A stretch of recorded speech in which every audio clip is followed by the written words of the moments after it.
अध्याय 12। जहां नारा।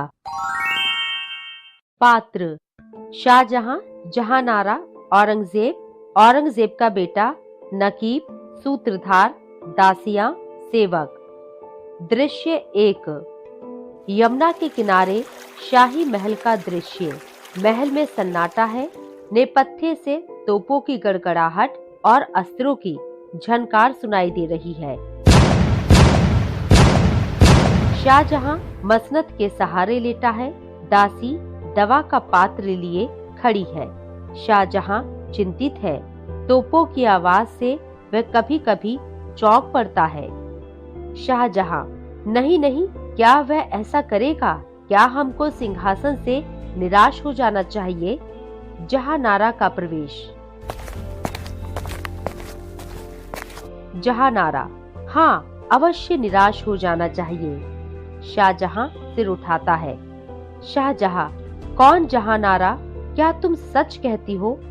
जहांनारा, हाँ जहांपना, यह सच है, क्योंकि आपका अकर्मण्य पुत्र दारा भाग गया और नमक हराम दिलेर खा क्रूर औरंगजेब से मिल गया।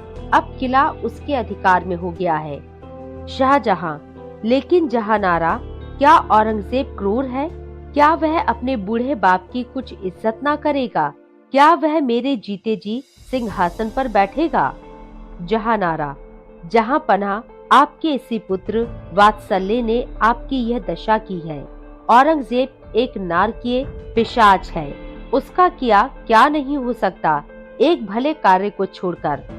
शाहजहां, नहीं जहांनारा, ऐसा मत कहो। जहांनारा, हाँ जहांपनाह, मैं ऐसा ही कहती हूँ। शाहजहां, जहांनारा, तुम मेरी कुछ मदद कर सकती हो? जहांनारा, जहांपनाह की जो आज्ञा हो। शाहजहां, मेरी तलवार मुझे दे दो। जब तक वह मेरे हाथ में रहेगी, कोई भी मेरा सिंहासन ना छीन सकेगा। जहांनारा, हाँ जहांपनाह, ऐसा ही होगा। जहांनारा शाहजहां की तलवार उसके हाथ में थमाकर एक और खड़ी हो जाती है। शाहजहां उठने का प्रयास करता है, मगर सफल नहीं हो पाता।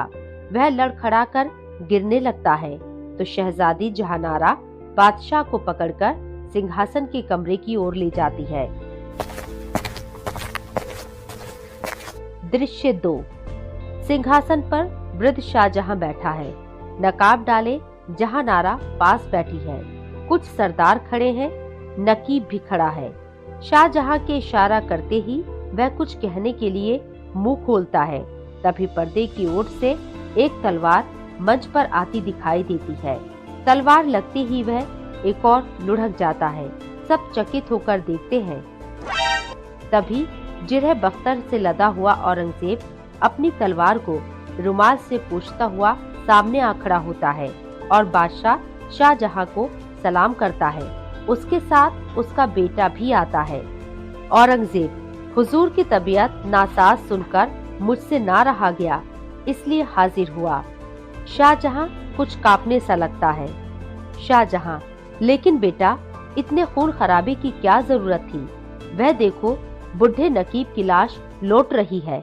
उफ, मुझसे ये नहीं देखा जाता। क्या बेटा, मुझे भी?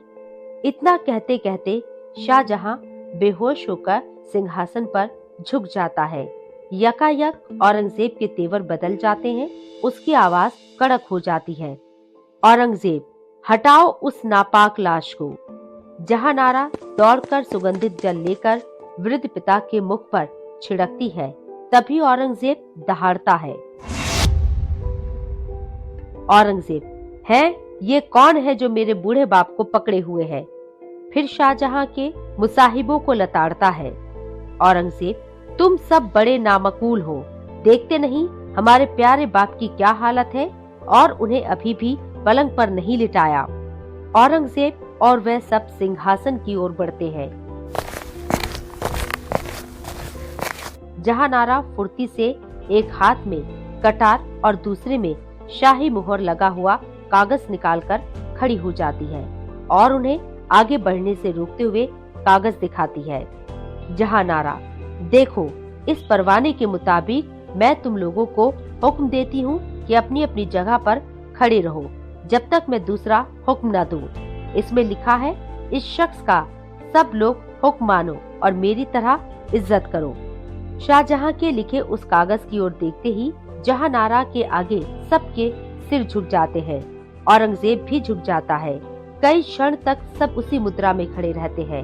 तब औरंगजेब फिर से तनकर खड़ा हो जाता है। औरंगजेब, गिरफ्तार कर लो इस जादूगरनी को। ये सब झूठा नाटक है। हम सिवा शाहजहां के और किसी को नहीं मानेंगे। सब लोग उस औरत की ओर बढ़ते हैं। वह फौरन अपना नकाब उलट देती है। जहांनारा को पहचानते ही सब फिर सिर झुकाकर पीछे हटते हैं। औरंगजेब सिर नीचा करके मन ही मन कुछ बड़बड़ाता है, फिर से दहाड़ने लगता है। औरंगजेब, जहांनारा तुम यहाँ कैसे? फिर पलटकर अपने लड़के की तरफ देखता है। औरंगजेब, बेटा मालूम होता है कि बादशाह बेगम का दिमाग कुछ बिगड़ गया है, वरना इस बेशर्मी के साथ यहाँ न आती। तुम्हें इनकी हिफाजत करनी चाहिए। जहांनारा, और औरंगजेब के दिमाग को क्या हुआ है जो वह अपने बाप के साथ बेअदबी से पेश आया? औरंगजेब का बेटा फुर्ती से जहांनारा के हाथ से कटार झपट लेता है। औरंगजेब का बेटा, मैं अदब के साथ कहता हूँ कि आप महल में चले, नहीं तो। जहांनारा गिड़गिड़ाती है। जहांनारा, क्यों औरंगजेब, तुम्हें बिल्कुल भी दया नहीं आती? औरंगजेब, आती क्यों नहीं है बादशाह बेगम। जैसे दारा तुम्हारा भाई था वैसे ही मैं भी तो भाई ही था, फिर तरफदारी क्यों? जहांनारा, वह तो बाप का सिंहासन नहीं लेना चाहता था, उनके हुक्म से सल्तनत का काम चलाता था। औरंगजेब, तो क्या मैं वह काम नहीं कर सकता? अब बहस बेकार है। बेगम को चाहिए कि महल में जाए। जहांनारा उदास होकर वृद्ध और मूर्छित पिता को देखती हुई शहजादे की बताई राह से महल के भीतर चली जाती है। दृश्य 3। यमुना के किनारे एक महल में शाहजहां पलंग पर लेटे हैं और जहांनारा उनके सिरहाने बैठी हुई है। सूत्रधार, जहांनारा से जब औरंगजेब ने पूछा था कि वह कहाँ रहना चाहती है, तब उसने केवल अपने वृद्ध और हतभागे पिता के साथ रहना स्वीकार किया और अब वह साधारण दासी के वेश में अपना जीवन अपने अभागे पिता की सेवा में व्यतीत करती है। अब उसके बदन पर केवल सादे वस्त्र शोभा बढ़ाते हैं। शाही महल में चारों ओर शांति का आभास होता है। जहांनारा ने जो कुछ उसके पास था सब सामान गरीबों को बांट दिया और अपने बहुमूल्य आभूषण भी पहनना छोड़ दिया। अब वह एक तपस्विनी ऋषि कन्या सी हो गई है। यकायक शाहजहां लेटे लेटे आंखें खोलता है। शाहजहां, बेटी अब मुझे दवा की कोई जरूरत नहीं है। अल्लाह की प्रार्थना ही दवा है। अब तुम इसके लिए कोशिश मत करना। जहांनारा, पिताजी जब तक शरीर है तब तक उसकी रक्षा करनी ही चाहिए। शाहजहां चुपचाप लेटे हैं। थोड़ी देर तक जहांनारा दवाई लिए बैठी रहती है, फिर उठकर दवा की शीशियां यमुना के जल में फेंक देती है। दवाएं फेंकने के बाद भी वहां से हटती नहीं है, बल्कि यमुना के प्रवाह को देखते हुए मन ही मन कुछ बुदबुदाने लगती है।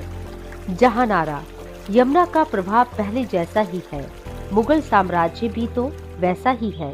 शाहजहां जीवित है लेकिन सिंहासन पर वह नहीं बैठते। सूत्रधार, शहजादी तपस्विनी हो गई है। उसके हृदय में वह पुराना तेज अब नहीं है, किंतु एक स्वर्गीय तेज से वह कांतिमय हो आई है। उसकी उदारता पहले से भी बढ़ गई है। दीन और दुखी के साथ उसकी ऐसी सहानुभूति थी कि लोग उसे मूर्तिमती करुणा मानते थे। उसकी इस चाल से पाषाण हृदय औरंगजेब भी विचलित हुआ। मंच पर सेवकों दासियों का प्रवेश। जहांनारा उन्हें उपहार देकर विदा करती है, फिर शाहजहां को मंच से नेपथ्य की ओर ले जाती है। सूत्रधार, जिसकी सेवा के लिए सैकड़ों दासियां हाथ बांधकर खड़ी रहती थी, वह स्वयं दासी की तरह अपने पिता की सेवा करती हुई अपना जीवन व्यतीत करने लगी। वृद्ध शाहजहां के इशारा करने पर उसे उठाकर बैठाती और सहारा देकर कभी कभी यमुना के तट पर ले जाती। और उसका मनोरंजन करती हुई छाया सी बनी रहती। मंच पर जहानारा एक छोर से दूसरे छोर तक टहलती है। सूत्रधार: वृद्ध शाहजहां ने इहलोक की लीला पूरी की।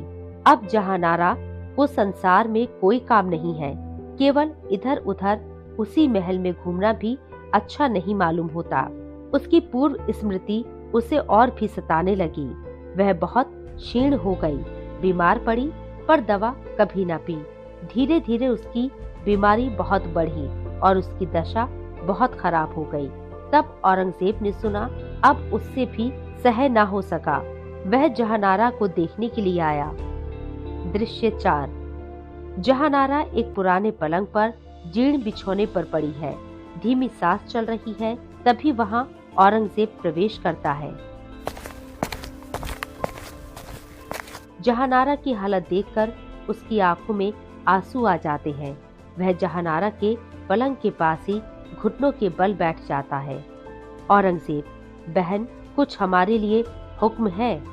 जहानारा ने खुली हुई आंखों को आकाश की ओर उठा दिया। सूत्रधार: हमेशा के लिए मूंदने को तत्पर जहानारा की आंखों से उस समय एक स्वर्गीय ज्योति निकल रही थी। वह वैसे ही देखती रह गई।